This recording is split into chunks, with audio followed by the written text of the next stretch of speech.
Hey everybody, it's Robert coming to you with another adventure into history, and today we are at an old Georgia farmhouse that belongs to Miss Joy here, and she's going to tell us about it. Where are we at, Joy?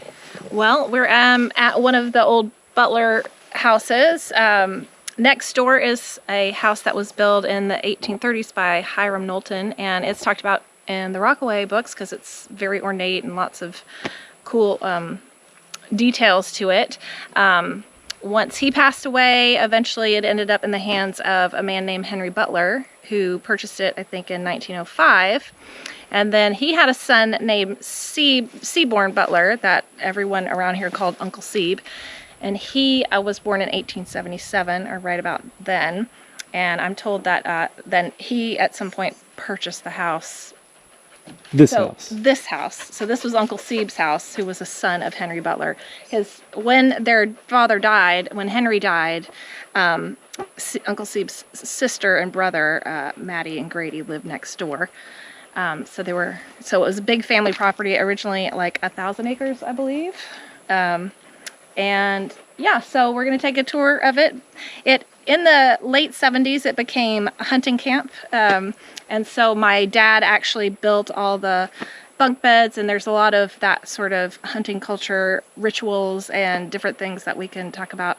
Another cool thing about the house is the kitchen is no longer freestanding, but the original freestanding wood kitchen is still a part of it. Now it's connected by a breezeway, so it's all, as we walk through, it's all one piece. But I'm sure you'll get an outside shot and you'll be able to tell the difference in the two. Definitely. Let's have a look. Okay. So we were discussing about the time that this house was actually built, and you were told 1910, correct? That's what I was told, but in the Rockaway books, it talks about the fact that this may have actually belonged to a man named Dr. W.L. Leonard, I believe, or L.W. This is why we need expert Dan. He could tell us probably the answer to that. So it's possible it's older. I was always kind of told 1910-ish. So yeah, it's a mystery for now. Yeah, for sure. To me, it looks like anywhere between the 1880s, turn of the century, and 1910 doesn't not sound unfeasible. But beautiful porch here, 9/9 windows. Yeah, and then this, I guess you call this a central hallway. Sometimes I hear it called dog trot, whether it was originally enclosed or not. I guess that depends. That's the difference in a dog trot versus a central hallway, I believe. There's a shotgun house too, where you can, but I think those are more narrow. But yeah, that's true. And part of it is this piece in the middle there that you're looking at is that added on connecting porch that happened, right later. I think that happened around the I want to say the 1940s. I think that's when the bathroom was added on, 1920s or 1940s. So. Gotcha. Yeah. Awesome. Here it is. Grab the flashlight, and so like Joy said, this has been used as a hunting cabin since about the 70s, and before then it was a home. You can see the beautiful beadboard walls in here, from the ceiling to the walls is all beadboard. It has that fun feature in the windows. Does your house have this? My house does not have that. Oh. Locks? Yeah, the locks, it's just a niche carved in. I was in a house recently that had, and somebody pointed that out, and so then that's how you lock it. So mine has old metal locks that are right here. Oh, really? On top of the windows. But yeah, so this fireplace, there's a fireplace. So this kind of reminds me of a dog trot, though it may not really originally have been one, with that big central or dog trot in the middle, and then two rooms on either side that have fireplaces. So both of the fireplaces still work, and they do get used quite often. And yeah, but you can see, it's kind of simple. The house next door that was originally built by Hiram Knowlton, it has a lot more kind of fancy details, and this one is more plain for sure, but still neat. So it is. So yeah, and then you can see obviously, like, I think so. I don't know if I'm pretty sure. So my dad liked to do his own taxidermy when he, so he probably killed those and taxidermied them, and the hunters like to keep their trophies and all that kind of stuff. These are different hunting club members who have many, bow and arrow awards and different things, and they have all their Fun stuff. And hopefully the hornet's nest is for display. That and is a display only. It was found down the road by one of the kids who hunts here. Well, now he's not a kid anymore, but anyway, they brought it back and hung it up, and Awesome. there you have it. It's kind of a cool thing, though. It is. But yeah, and then my dad built all the different bunk beds you'll see. My dad built at different times, so these were a later edition, I believe. And then I just kind of love the old ticking mattresses. I think they're pretty cool, old-fashioned. But the guys just put their sleeping bags down and call it good. So it's still being used as a hunt. Oh yeah, it's still in use, and there's bees out here on the property too. They got a little bit decimated, not decimated, but they got weakened about 3 years ago. So the hives are coming back. There's about 3, and hopefully they'll get split after the wedding. We'll have 6. But yeah, so honey gets made here and passed around to friends and family, and that's fun. But I don't actually do any of the beekeeping stuff, so that's not my domain. But then you see, like, look at all the fun paint colors.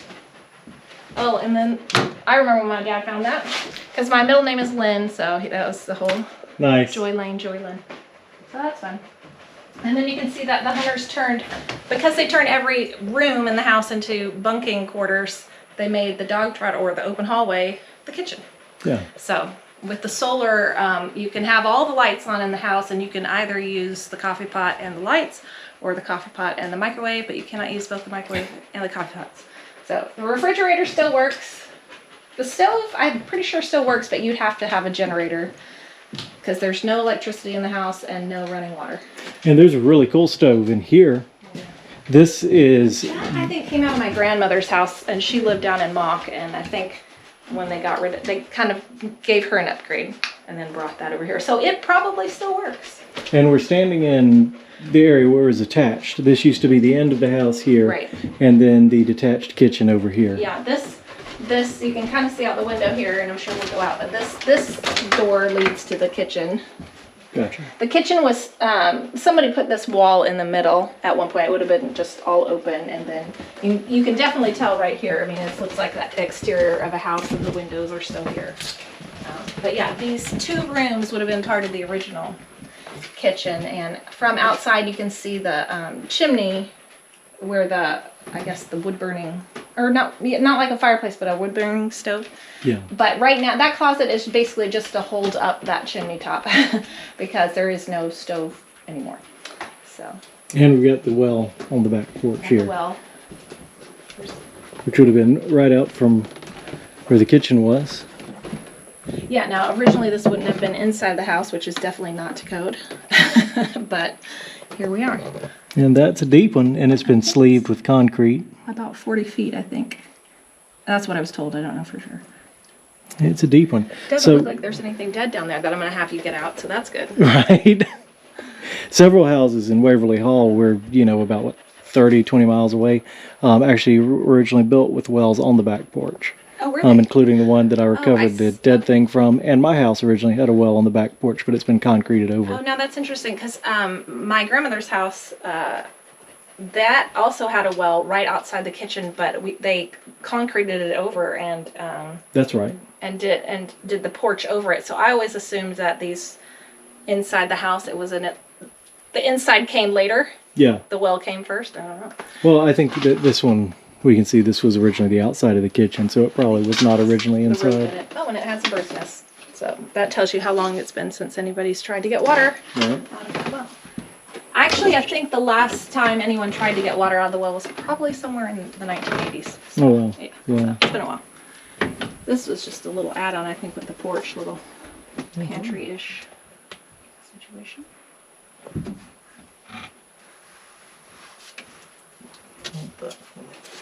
I saw this bottle a minute ago and thought it was too cool. Turpentine, contents packed by E.L. Bardwell, druggist, Towleton, Georgia. That is cool.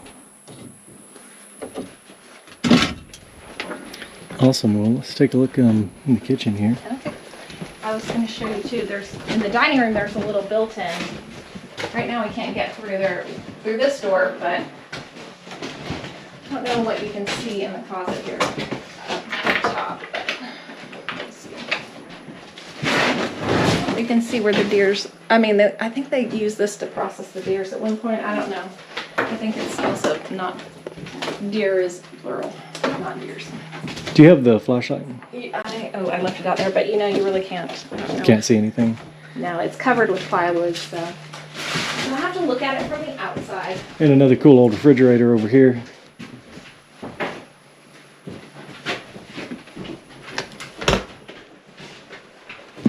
Here it is, got some beekeeping stuff in there.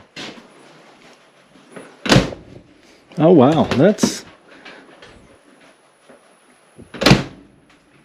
closes something fierce. Yeah, you don't want to play hide and seek in that one. You'll never get out. That's for sure. But an Admiral's not, I don't recognize that brand. You got snuff jars. Oh, do we? And then this would be, at some point this was the dining room. And then even later after that, they processed deer in here and that's blood stains, so that's lovely. But I love this built-in cabinet and I am not sure, I think that maybe from the 1920s because I think this wall was added. I don't know, I'm not sure. It's super cool. I know. One of these days I say I'm going to clean it up. I really don't think the Hummers would care too much and I just love it. That's very nice. Very neat. So, yeah. Then we got to take a closer look at this stove real quick. This looks like the dashboard of a like early 50s car with that right there. Looks like a speedometer. You know, I have been told that, like, you know, some of those really old typewriters that are real solid and the old sewing machines and this kind of stuff were all made in car factories. Oh yeah. I mean, which makes sense, right? So it makes sense it would have that look. But I don't know if that's true. But I feel like I've read that somewhere. And look at all this old hardware. I need to figure out which doors they go on. Who knows what's in there? Cannot be sure. Oh, that's some of my granny's pots and pans. I recognize that from being a kid. That old enamel stuff. Nothing in there. And so is this an addition to the house here? Because the kitchen's there, then it's connected here. Was this original house? You know, that's a fantastic question. We always call this the master bedroom, and I'm trying to think. I think it's original to the house, I but think we it's can. original. I always thought it was odd how close the kitchen and the house were to one another, if it's original. So I've never been really quite sure. We can probably tell from the outside better than. But yeah, probably. I know that this bathroom portion here, which is very gross. Nobody uses this, is why it looks disgusting and it's falling off. But this is an addition that came around I want to say 1930 or 40. And it's kind of, honestly, it's kind of falling off. So probably I would maybe remove this at some point. But yeah. So this part is definitely not original. Right. So whether that is or not, I'm not really sure. It's especially hard to say because we can't see the walls, but we can see the flooring here. And we'll be able to tell the flooring from the other parts of the house. Big wide boards here. And we step over here and have, I think that's more narrow boards in here. It's kind of hard to say with the linoleum down, but still very cool. We'll be able to tell better from the outside. My dad made these bunk beds and I just loved how he added everybody got their own little side table. I think that's fun. And this I think is an old, I think this is a record player. Oh, Do you cool. recognize it? I feel like somebody opened this once when I was a kid. I doubt it works, but I think that's what it is. Or maybe it opens from the front. Oh yeah. there you Yep, go. old radio. Old radio. Okay, maybe it's not a record player. And maybe that's just for looks. I don't really know. Does the top open? I'm not sure. Feels like that's an important piece, but I don't know. But look at the knobs are all wooden. And look at the... I think that's cool. I don't know how old this is. Probably not that old, but I mean, like 20s or something.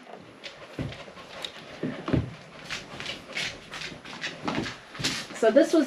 My dad started the hunting club in the late 70s. And, you know, his rules for gun safety. He was very meticulous And he went to Georgia Tech, which I went to Georgia and he went to Tech, so you know how that went. And they had a tradition of if you saw a deer or a buck and you shot and you missed, you lost your shirt tails. So that's what these are. The people who lost, they got their shirt tails cut off, their names written on it, the date, and what I think. Again. Yeah, so like he didn't do too good. Over here, this says muzzle loader, so maybe that's the type 1979, yeah. And then somebody who was a Georgia fan, as well they should have been, lost a lot more of their shirt than everybody else, which is so unfair. I think. But yeah, his two favorite teams were Georgia Tech and whoever played Georgia. But anyway, so this is the start of the hunting club, and they like to track all these things. What time of the day, what was the weather? Oh wow, that's where so was the wind? Cecil Kersey, November 1969, 8 a.m. Weather was clear, calm, and cold. Number of points 14. Age of deer 4.5 years. Shot with a 30-06 in the neck at 30 yards, and then on down from there. And then this is my dad's bed. He carved his name into it, and all the original hunters had their names carved into their beds. And they were all Lockheed guys. So, because that's where my dad worked after he went to Tech. So, yeah. That's awesome. But yeah. So now you know.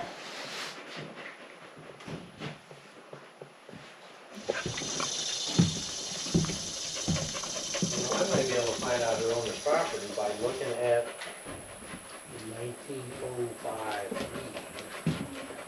Usually a lot of times we'll see if they owned it.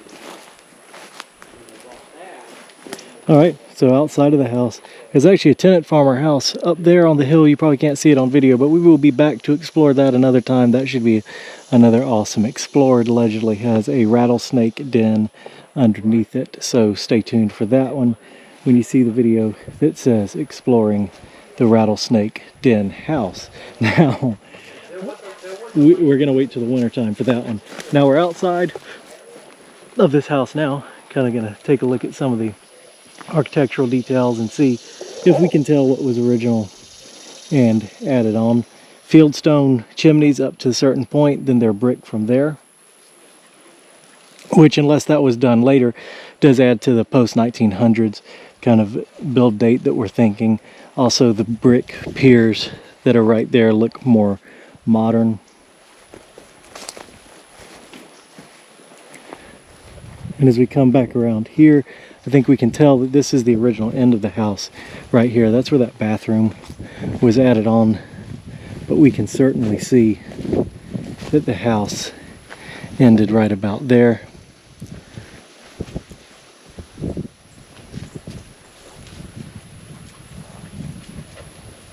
And then right beside the house is the original kitchen. Now, of course, this part out here was added on later. We can tell because the kitchen has the outside wall that's now inside, but you can kind of see how it's two separate structures right here, but the kitchen was very close to the main part of the house.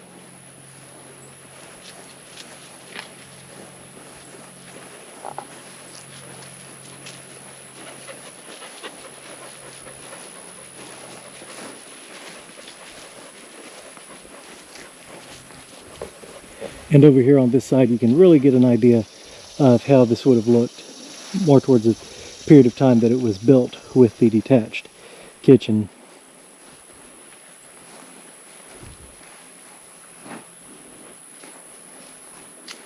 So we've got original house, if we follow the roof line of their original house to there, and then detached kitchen here, and that porch was closed in. And if you also note, this house does have a new roof on it, so it will be protected for many years to come.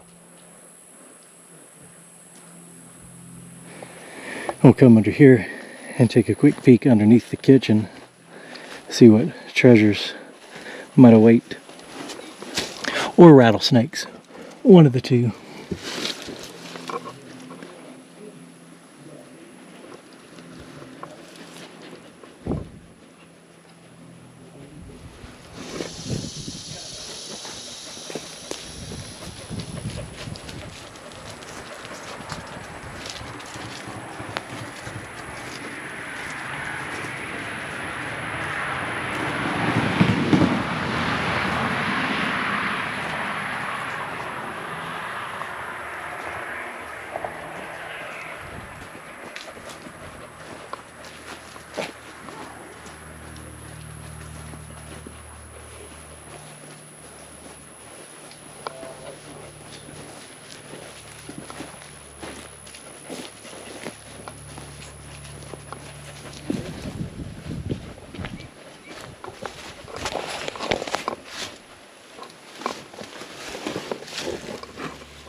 So it's interesting, the big old hand-hewn beams that are under the house. And hand-hewn floor joist as well. And that could speak to the wealth of whoever built this house. Maybe they couldn't afford to go buy sawmilled wood, but by the turn of the century, certainly there were sawmills around here. So this house could be a little bit older. Also, some reused wood could have been used, and you can see that the joists are not uniform. We're gonna have to crawl under here just a little bit more.